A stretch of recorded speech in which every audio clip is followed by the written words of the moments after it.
오늘의 큐티 말씀은 야고보서 3장 13절부터 18절입니다. 제목 가짜 지혜와 진짜 지혜.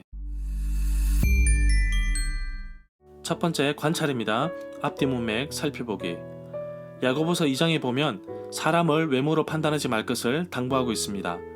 힘 있다고 해서 부자라고 해서 차별하고 판단하면 시험에 빠지게 된다고 경고하고 있습니다. 야고보는 믿음으로 사는 것이 무엇인지 아브라함과 라합의 예를 통해서 들고 있습니다. 하나님을 믿는 믿음은 성경 말씀 그대로 삶에서 실천하는 것입니다.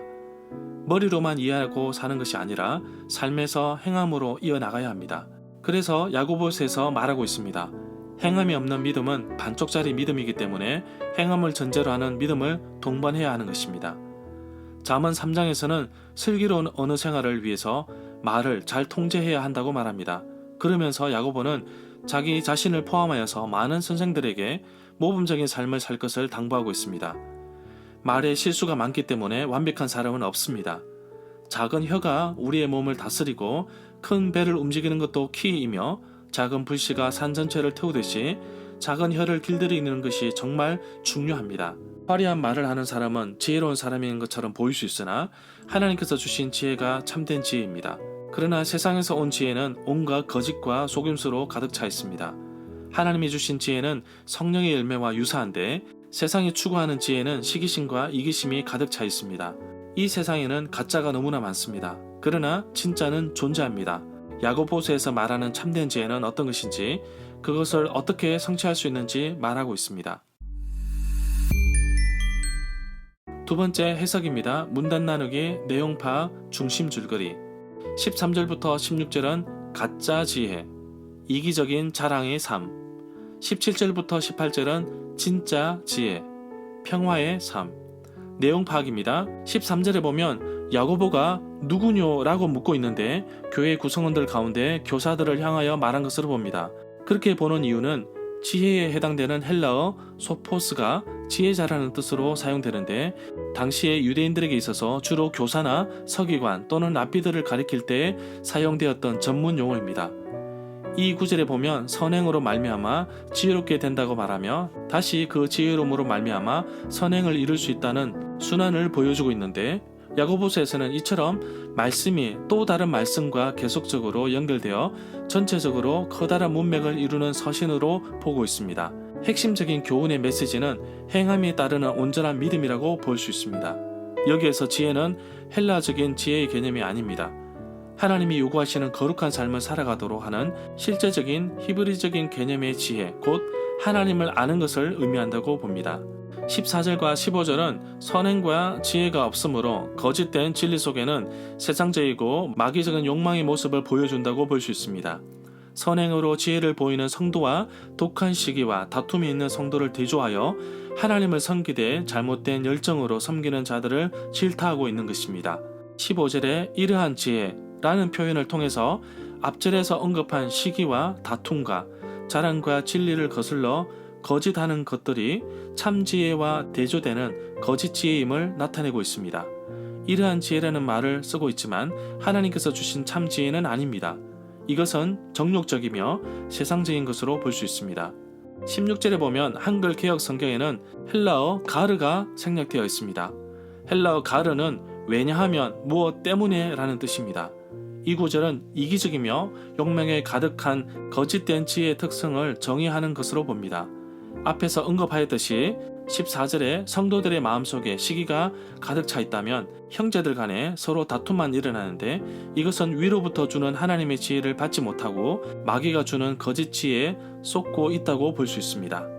17절 말씀입니다. 오직 위로부터 오는 지혜는 첫째, 성결하고 순결하고 다음으로 화평하고 평화롭고 관용하고 친절하고 양순하고 온순하고 긍휼과 자비와 선한 열매가 풍성하고 편견과 거짓, 위선이 없습니다. 위로부터 오는 지혜는 하나님으로부터 온 지혜입니다.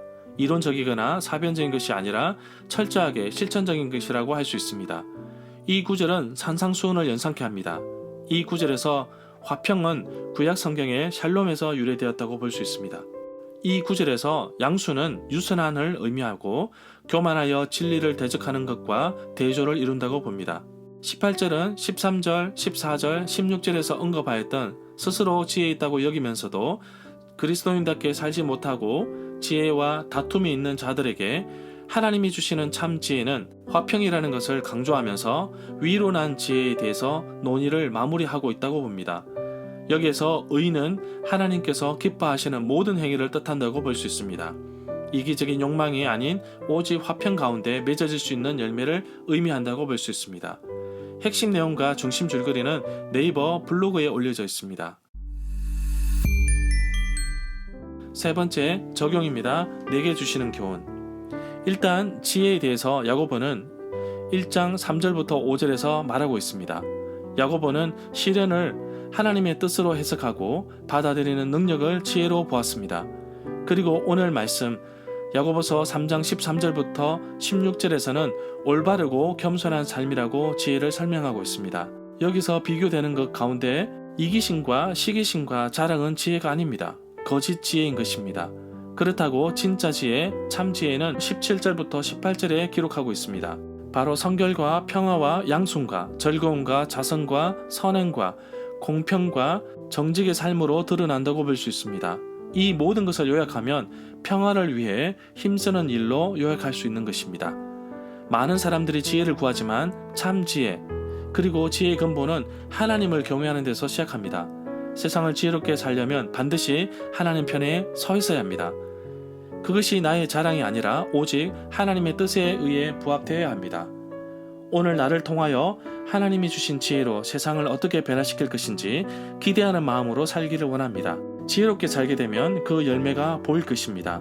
오늘 나를 통하여 맺혀진 열매는 하나님이 주신 것입니다. 오늘도 하나님이 주신 지혜로 하루를 힘있게 살아가기를 간절히 소망합니다. 함께 기도하겠습니다. 살아계신 하나님 아버지, 오늘 하루도 하나님께서 주신 지혜로 살아가기를 소망합니다. 세상이 줄 수 없는 참 지혜를 가지고 내 삶에서 성령의 열매들이 많이 맺히기를 소망합니다. 나의 삶이 하나님이 기뻐하시는 열매들로 많이 맺히기를 소망합니다. 하나님께서 주신 참 지혜가 세상과 비교될 수 없음을 봅니다. 하나님이 주신 지혜로 세상을 변화시키며 그리스도인으로서 선한 영향력을 끼치며 살아가게 하옵소서. 나의 삶에서 이기심, 교만, 자랑과 같은 세상적인 지혜를 버리게 하시고 화평을 이루기를 원합니다. 성숙한 그리스도인으로서 하나님이 원하시는 삶을 살아가는 하루가 되도록 나의 삶을 이끌어 주옵소서. 살아계신 예수님의 이름으로 기도합니다. 아멘.